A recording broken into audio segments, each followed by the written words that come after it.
Steve Holland. Good afternoon, everyone. There's a lot going on today, so I'm going to try to keep this on the briefer side. This morning, the President announced the official approval of the presidential permit for the Keystone XL pipeline. The last administration spent 8 years delaying this enormous investment in American energy independence. President Trump is moving this project forward in just 8 weeks.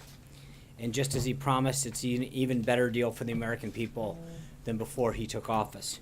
This project will directly generate an estimated 16,100 jobs, according to the State Department, all without spending a dime of taxpayer money. In many ways, this project represented everything that was wrong with the infrastructure permitting of the United States. TransCanada spent an incredible amount of resources attempting to comply with government regulations, only to be denied and delayed for political reasons. But the days of pointless government bureaucracy holding up progress and production have ended. By simply getting excessive duplicative regulations out of the way, we can make infrastructure projects more attractive, a more attractive prospect for private investors, and encourage even more projects like this one. Immediately following the announcement by TransCanada, the President announced that Charter Communications has committed to investing $25 billion here in the United States and hiring an additional 20,000 American workers over the next 4 years. Charter Communications is truly an example of how American leadership can turn a downward into an amazing success. 5 years ago, Charter Communications was a struggling company that had slowly emerged from bankruptcy. Today, thanks to the hard work and great leadership of Chairman and CEO Tom Rutledge, it is the fastest growing television, internet, and voice company in the nation. And most importantly, as Charter grew, American jobs grew, as they brought back many jobs that had previously been shipped overseas. Today, Charter is also committed to completely ending its offshore call centers, basing 100% of them in the United States. Together, the TransCanada and Charter Communications announcements demonstrate the new economic model by what the President calls, quote, the American model. By slashing job-killing regulations and reducing government burdens and lowering taxes, we will make it easier for all businesses to grow right here at home, generating jobs and boosting our economy by getting government out of the way. Following these big announcements, the President had lunch with Secretary of the Treasury Steve Mnuchin. He was joined by Speaker Paul Ryan. I'll update you in a second on that. Later in the afternoon, the President will host a Greek Independence Day celebration. And as I mentioned yesterday, at 4 o'clock, he will meet with about 24 Medal of Honor recipients to honor Medal of Honor Day, which is technically tomorrow. He's honored to be hosting these great men and women of our armed services, the greatest force for peace and justice the world has ever known. And obviously later today, the House will be voting on the American Health Care Act. The current vote is scheduled for 3:30. The President has been working the phones and having in-person meetings since the American Health Care Act was introduced. He's left everything on the field when it comes to this bill. The President and congressional Republicans promised the American people that they would repeal and replace this broken system. Obamacare's Washington-driven, one-size-fits-all plan had 7 years to prove its case, and look what it's left us with. Skyrocketing premiums.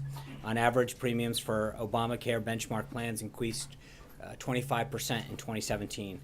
Unaffordable deductibles. The two most popular Obamacare health plans have average deductibles equivalent to 10% and 6% of the median American household income. With these high deductibles, many people have technically insurance, but nothing that they can afford to use. Fewer choices. 1 in 5 Americans have only one insurer offering Obamacare through exchanges. And of course, higher taxes. Key conservative groups like the Tea Party Express and American Conservative Movement have added themselves to the long list of organizations expressing their support for the American Health Care Act because they know it's our chance, after the American people have spent years suffering, to finally repeal and replace the nightmare of Obamacare. The President looks forward to seeing the House Republicans join with these influential voices and vote in favor of the American Health Care Act. The President, as I mentioned, had Speaker Ryan come up here and visit with him to update him on the bill. They are continuing to discuss the way forward on this. The Speaker is updating him on these efforts. As I mentioned to many of you, the President has been working throughout the week on this, starting early in the morning and working till late at night, calling with members, visiting members. By our count, over 120 members have personally had a visit, call, or a meeting here at the White House in the past few days, which is an extraordinary feat The president and his team have committed everything they can to making this thing happen, and the speaker is going to continue to update him on the way forward. Finally, a few administrative notes here at the end. Yesterday, senior level United States and Israeli delegations concluded 4 days of intensive talks with a particular focus on concrete near-term measures to improve the overall climate in order to advance the prospects of a genuine and lasting peace between Israel and Palestine. The United States delegation was led by Jason Greenblatt, Special Representative for International Negotiation, and included representatives of the NSC and the Department of State. A principal focus of the discussion was specific measures that could have a meaningful impact on the economic environment in the West Bank and Gaza, allowing the Palestinians to more fully realize their economic potential. Two delegations also discussed Israeli settlement construction. The fact that both governments dedicated such senior delegations for so many days reflects the close cooperation between these countries and the importance that both assign to this vital task. Last night, the president announced his intention to nominate several key additional people to the administration, including Athea Coetzee to be Deputy Administrator of the Small Business Administration, William Francis Haggerty IV to be Ambassador to Japan, Robert Sumwalt III to be a member of the National Transportation Safety Board, and also this morning, of note, the United States District Court for the Eastern District of Virginia upheld the president's revised executive order protecting the nation from foreign people who seek to do us harm into the United States. We're pleased with this ruling, which found that the plaintiffs had no likelihood of success on the merits of their claims. As the court correctly noted in its opinion, the president's order falls well within his legal authority to protect the nation's security. We're confident that the president's fully lawful and necessary action will ultimately be allowed to move forward through the rest of the court systems. In terms of the schedule for this weekend, the president will spend a working weekend here in Washington, and we'll update you with further details regarding his schedule. With that, get to your questions. Steve.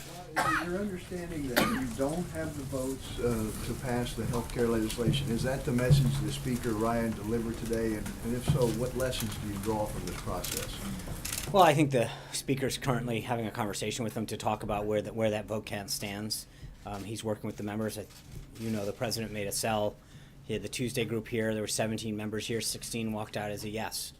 I think we've had a group of members that we've continued to have a conversation with and try to make. Frankly, at this point, it's not a question of negotiating anymore. It's understanding the greater good that's at hand. The president understands this is it. We had this opportunity to change the trajectory of healthcare to help improve, put a healthcare system in place, and end the nightmare that Republicans have campaigned on called Obamacare. I noted yesterday it was the 7th year anniversary of Obamacare. We have an opportunity to make sure that was the last one, and the question is, do members realize this opportunity?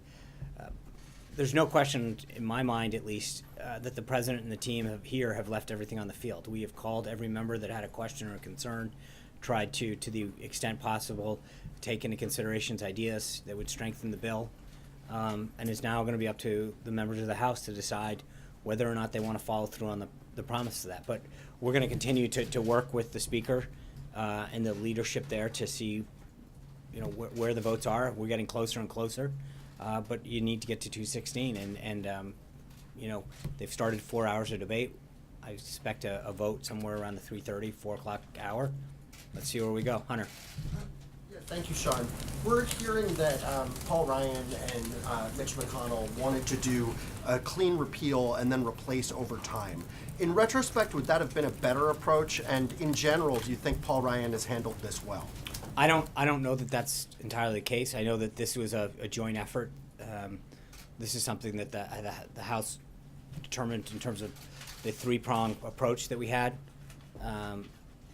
So I don't know that I necessarily agree with the assessment of how that happened. And in general, is the White House happy with how Paul Ryan has handled this? I think the Speaker has done everything he can. He's worked really closely with the President. I think at the end of the day, I said this yesterday, you can't force people to vote. But I think we've given them every single reason to fulfill every pledge that they've made, and I think this is the right thing to do. Maggie, I don't want you to live tweet this anymore. So. Yeah. What is the White House's view if this does not pass and there aren't the votes? What does this mean going forward for other pieces of the president's agenda, tax reform being the big one? Yeah, look, I don't. I've said it before. I don't think you tie any of these together. That's just not. I think there's a huge appetite for tax reform, and I'm not trying to juxtapose anything to do with today's vote or not. I think it would be great to see it put forward. The president's put a lot of time and effort into this, and I think he's made a strong case as to why this has to happen. I think we've worked with the House. If we don't get, if regardless of what happens today, and I still feel optimistic that the Speaker and the President and the Vice President, they got a team that's been up on the Hill most of the day. They're going to continue to try to get every vote they can, but that doesn't mean, I mean, whether it's immigration or tax reform, there's still a huge appetite out there. So. Just to be clear, I mean, if this fails today, is the president done with So healthcare? negative. What we're hearing. Well, that's what you're hearing? Well, I haven't heard that yet, so why don't we continue with a very positive, optimistic Friday. The sun's coming out. I feel really good. So we're going to continue to work as late as we can to get the votes. And as I said, the upside is that, we continue to pick up votes. People continue to say that they want to be us. The question is, can we get to 216? But make no mistake about it. I mean, the president made it clear last night, this is it. You have an opportunity to do what you've told the American people, the commitment that we as a party have made. But this is your chance to do what we've done. We've listened, we've incorporated, we've updated in every way possible. I don't think, when you look at legislative efforts, I think the president has given it his all.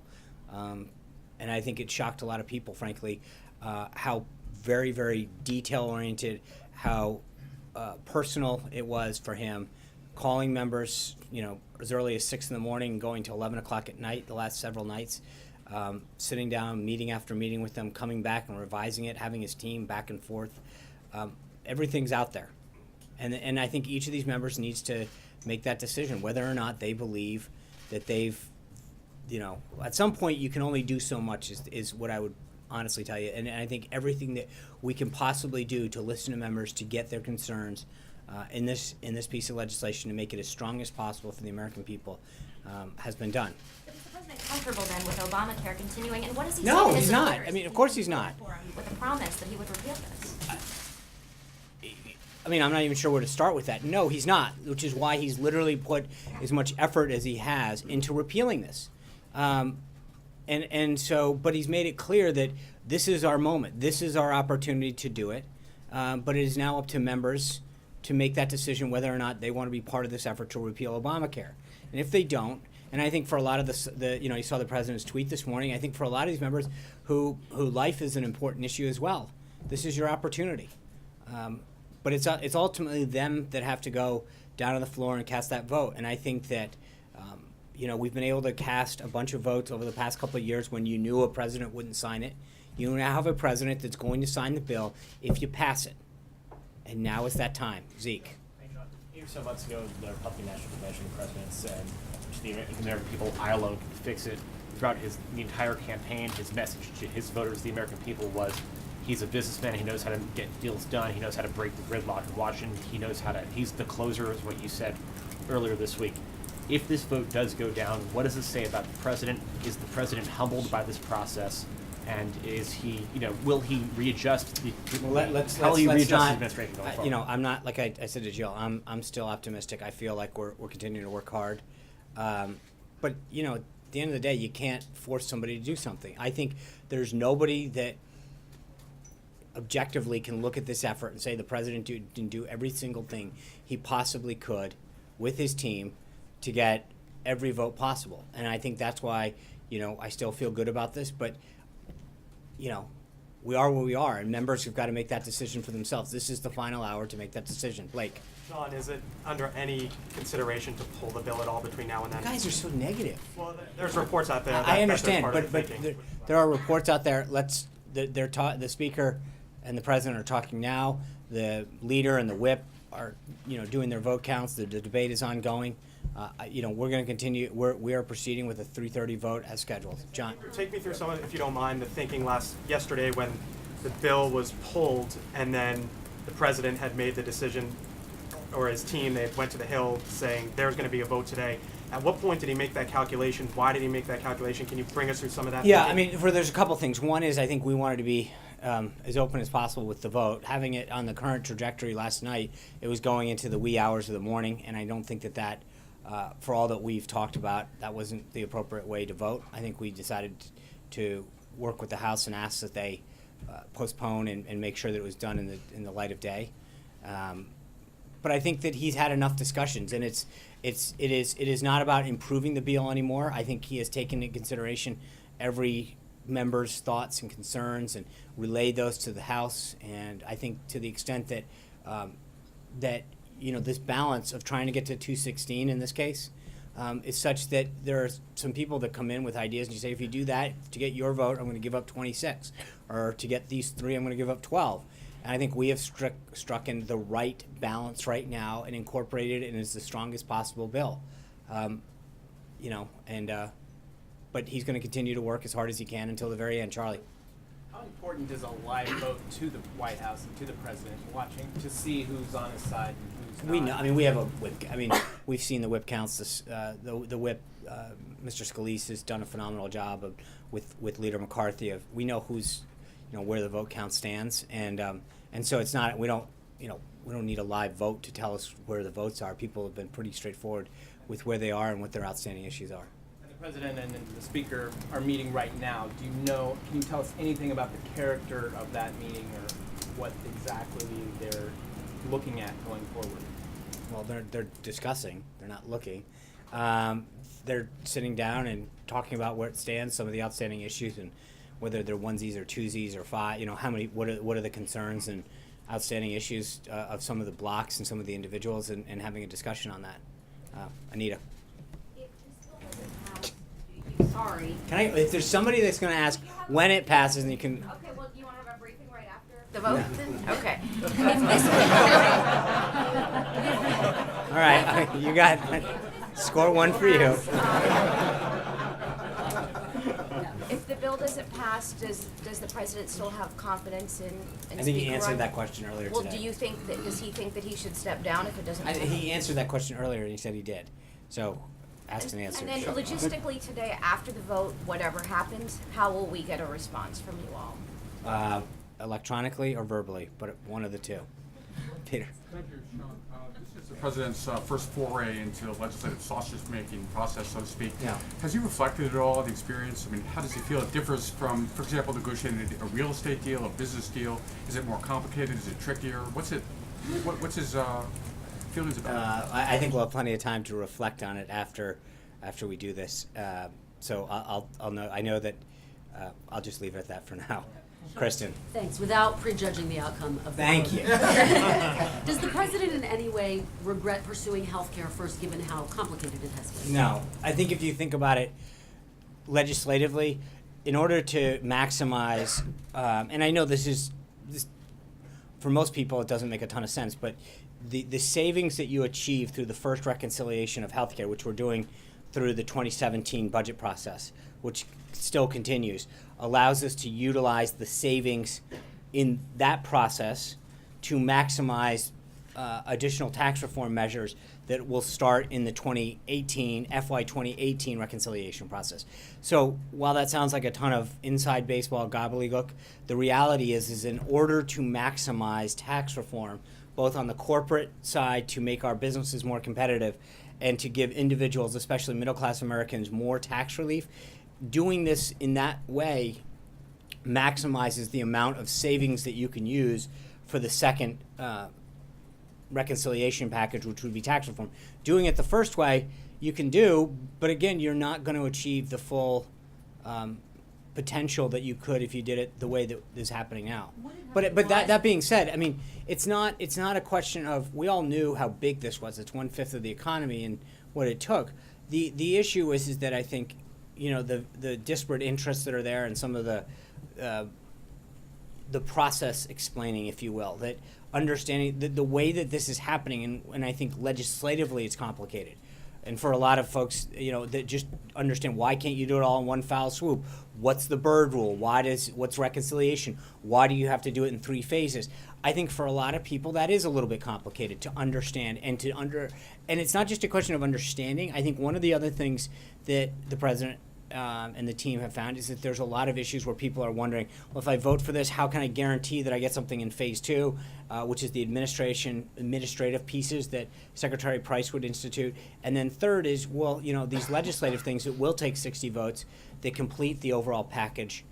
How do I have trust? And so there's a lot of the comprehensive nature of this makes it very complicated. And I think that's a lot different. Normally you have one bill that sails through and it deals with all of these things and you can roll it all in. If someone has an amendment, you add it in. In this process, we're having to have all these one-off discussions about, will the Senate accept this if you put it in? If you put it in, not only will they accept it, but will the Byrd rule take place and kick out the whole thing?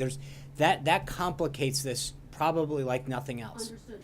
Just to put a fine point on it, though, was it his initial ask to do healthcare first, or did House Speaker Paul Ryan say, I think this was the something that during the Okay. transition we sat down and gamed out in coordination with the House in terms of what should go first and why. But again, it's not a question of just what should go first. It's a question of, if you don't do it first, do you lose some of the potential and savings that you would achieve through the second reconciliation? Would it have been wiser to try to work with the Freedom Caucus, for example, on something like infrastructure reform to build up some goodwill? I with think, that look, caucus Kristen, and we've then talked come about back this to since 2010. Every Republican, with the exception of probably a handful, has campaigned from dog catcher on up that they would do everything they could to repeal and replace Obamacare.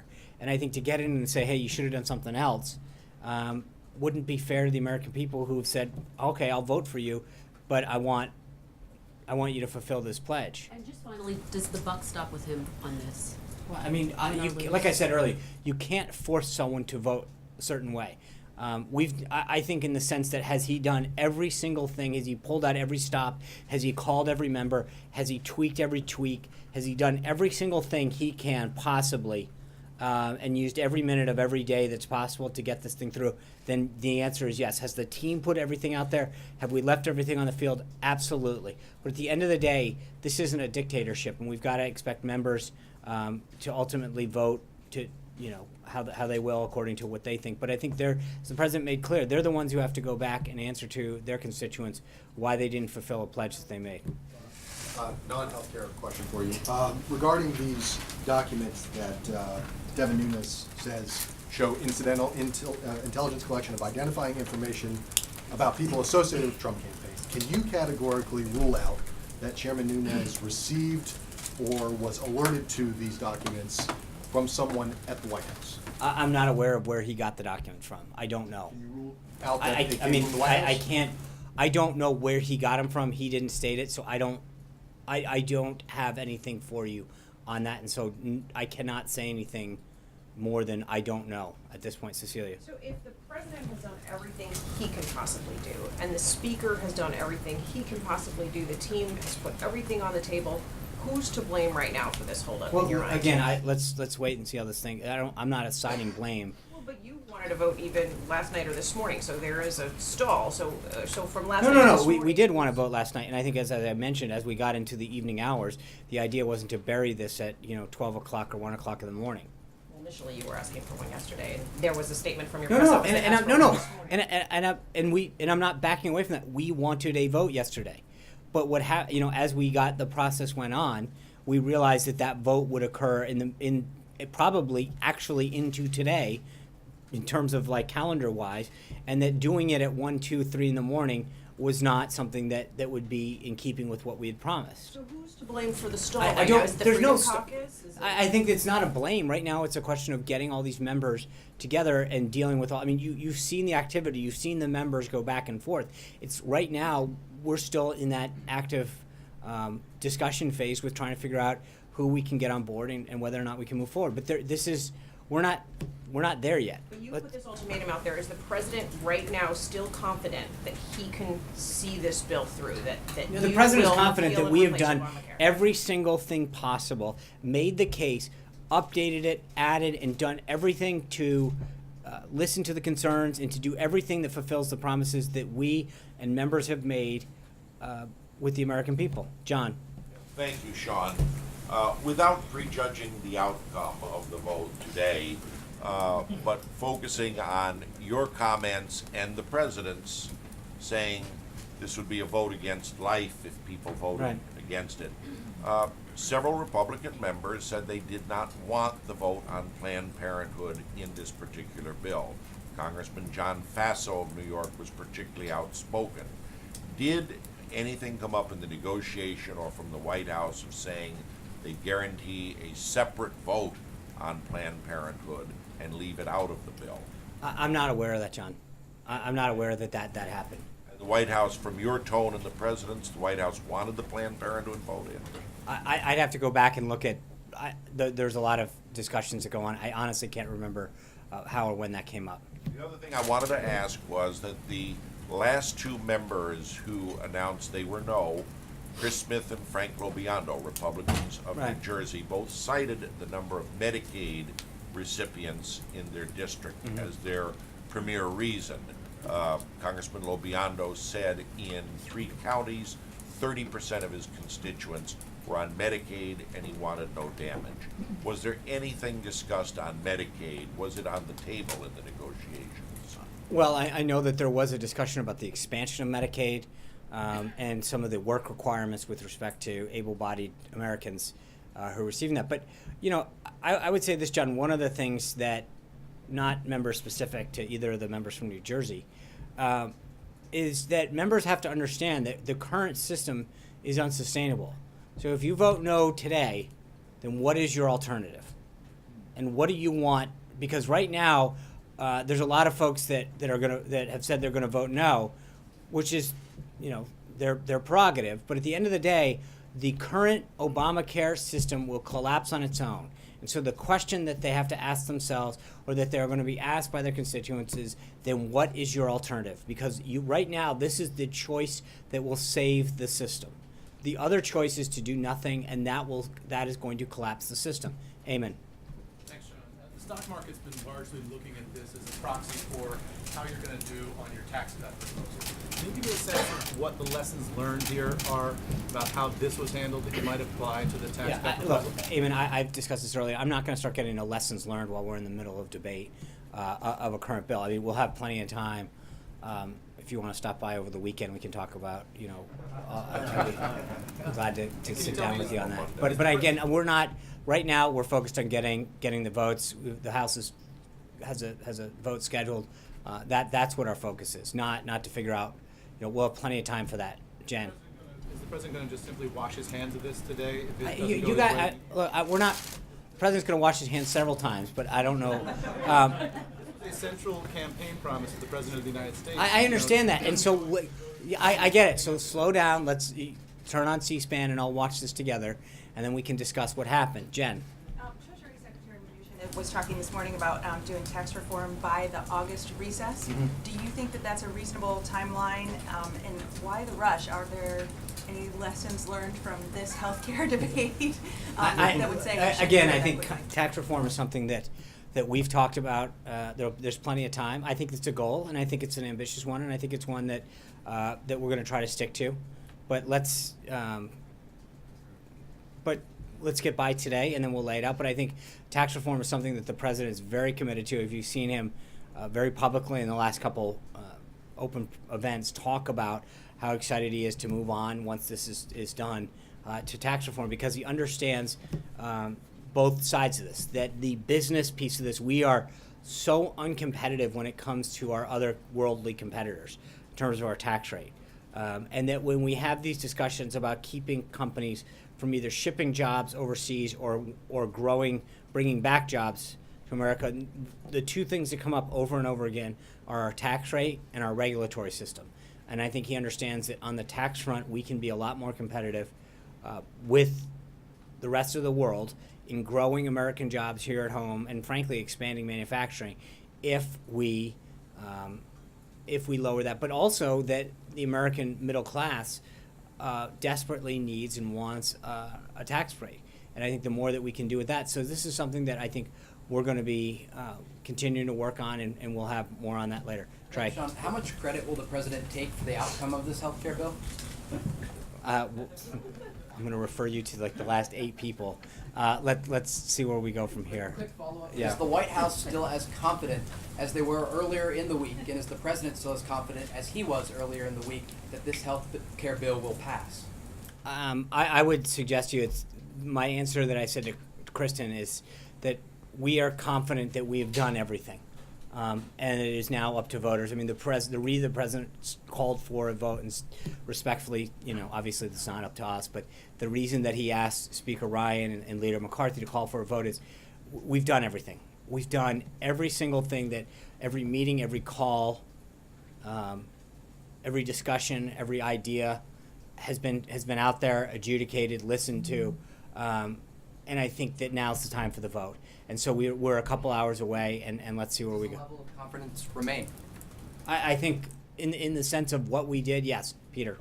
I want to ask you, the president can order every surveillance transcript that mentions himself or his associates in regards to Russia for the investigation that he called for to be brought to his desk at any time. Has he done that? No. So yesterday you had asked specifically, you said that the concern should be less about the process and more about the substance. I asked because that would be one way to get directly to the substance. On the substance, Devin Nunes said initially that he, quote, there was evidence that, quote, clearly showed that the president-elect and his team were at least monitored. Then today he said, asked if Trump or his associates were monitored or mentioned, he said, we don't know, we won't know until we actually receive all the documentation. The president said he's somewhat vindicated. So given the fact that Devin Nunes doesn't actually know if the president was monitored or whether he was even mentioned, what is he vindicated by? Well, I think that there has been an acknowledgement that that there are documents out there showing that people were surveilled or monitored to some degree. They could have exclusively been foreigners, Devin Nunes concedes. Okay, well, Devin Nunes also made it clear that he's going to have a hearing later next week with several members of the intelligence community and calling them others back. And so let's wait and see what is the president vindicated by? The president said he felt somewhat vindicated because I think that there is an acknowledgement that that as we proceed down this discussion, it continues to show that there was something there, and that despite the constant discussion about the process, and hold on, Peter, I understand. I get this is. I understand that, and he also said that he's going to have a hearing and he's going to call the people back and he's waiting for the documents. So let's wait and let that process evolve. Thank you, Sean. A couple of questions. First about Keystone. What changed? It seemed like it took forever in covering the Obama administration for this thing to finally get over the finish line. It never did, and relatively quickly, less than 65 days in, it's finally made its way over the finish line. What changed, especially with respect to the State Department's view of the Keystone XL pipeline? And is it your opinion that it would be good to hear from the president, win, lose, or draw, after what we learned today vis-a-vis healthcare reform? So, simply put, on Keystone, it was a priority. I mean, the president came in, he signed an executive order on it. He had talked about it during the campaign, and he made it a priority. He made it a priority for his team here at the White House to get it done. Not only the jobs, but incorporating U.S. Steel, and there's a lot of things. But I don't think it's any simpler than he made it a priority for him, his team, this administration, the Department of State, and others, and that's it. He recognizes the importance of that to both energy and to jobs in our economy, and simply got it done. And I'll leave it up to the president once we go forward to see how it goes on. Margaret. Sean, as the deal maker, why does the president feel that this take it or leave it approach is the right one on healthcare? Because I think he has done, I mean, at some point you've listened to everybody, you've gotten all other ideas, you've gone back and forth, you've incorporated them, you've assuaged them in some way, shape, or form, you've updated the bill, and a lot of times it's the same people coming back over and over again. And you go, okay, I've listened to you, I've taken your ideas. At some point, we either have a deal or we don't. And I think that's where the president finally drew the line and said, we've been having this discussion, we've had the meetings, and we've done everything possible to address the concerns and ideas and opinions that people have brought up. And that, I mean, I don't think you can say it any simpler. I think he has done every single thing possible, and you end up at some point finding yourself going around and around and saying, okay, let's call the vote. But isn't there a political cost to a collapse, potentially? I think that at some point there's a political cost to dragging this out as well and saying, let's just keep letting it go. And I think that's where, you know, we've came to a decision that it had gotten as far as it can go. Caitlin? If there's a collapse, though, isn't there a cost that the president will, at some point, have to, you know, pay for? If it's either In terms cleaning of up what? the collapse that you have been predicting. No, I think for that, look, Obamacare. members, look, this is, Besides, you know, the upcoming election in 2018, I'm talking about economic impact, all the impact on the states. I like, get there it, will and be I a think, cost. and I think that what we'll have to look at the landscape, and at some point, you know, I think right now Democrats made a decision during this debate that they wanted to stick by Obamacare. I think at some point the president has talked about this, that, you know, this is going to collapse, and, you know, let's see where this thing heads. But I think right now we have a plan on the table that allows for a solution that will address all of the concerns that, frankly, were initially brought up as far as what the Affordable Care Act was supposed to do. Caitlin? So if you know what the vote counts are right now, and there's no discussion of pulling the healthcare bill, and it gets closer to 3:30 and you still don't have the votes, why vote? I'm not going to discuss our strategy. I mean, But you see what I'm saying? I Like, you know, do. If you know what the votes are and you know that you don't have the votes for it to pass, why vote? I understand your question. I'm just not going to comment on our strategy. I think the president and the speaker are going to have a discussion about where those votes are and what some of the members' needs are, and we'll take it from there. Athena. You talked about all the work that the president and his team have put into this, the early morning calls, late calls. The other day, one of the members of Congress who was here to meet with the president, Congressman McHenry, called to say, we're bringing him to the closer. You embraced that nickname from the podium. Whatever happens today, do you still feel comfortable calling the president the closer when it comes to deal making on all this? Look, I think I said it to Kristen and a couple others. I think he has done everything possible. There's no one, either on Capitol Hill or any honest observer of what's happened, that doesn't recognize the extraordinary feats. But at some point, as I've mentioned, this isn't a one-on-one negotiation. This is, you know, you have to get to 216, and I think part of this question is to go to some of those no's and ask them, you know, what is the reason and what would you do? And the problem is that, as I mentioned before, there's this balancing act where to get these two members, you're giving up 14, but we're doing everything possible to get to that 216, and that I think when you actually objectively look at the effort that was undertaken, there's no question that every single thing that has been done to maximize the vote count on this. And to be very, very clear, this has been addressed a few times, but I want to get a clear answer. You've talked a lot about how this is the chance, this is the opportunity for Republicans to make good on campaign promises. I asked the president a couple days ago what happens when you keep pushing if this fails today, and he said, "We'll wait and see. We'll have to see what happens." Can you say are you saying right now that there will be no future attempts to comply with that campaign promise if today's attempt fails? I can't say that there'll never be, and I'm not going to be fatalistic. We've got to vote at 3:30. I know that the president's made it clear that this is the effort, this is the train that's leaving the station, and that he expects everyone. You know, this is our opportunity, and he's got a lot left on the agenda that he wants to get done. Whether it's, immigration, taxes, the border wall. There's so many other things that he wants to get done that we're not going to sit around and figure out this is the opportunity, this is the time, this is the opportunity for every member who has said that they want to repeal or replace Obamacare to put their vote in the yes column. And last one, if it does pass today, you've talked a lot about this being done in 3 phases, today being Right. phase 1.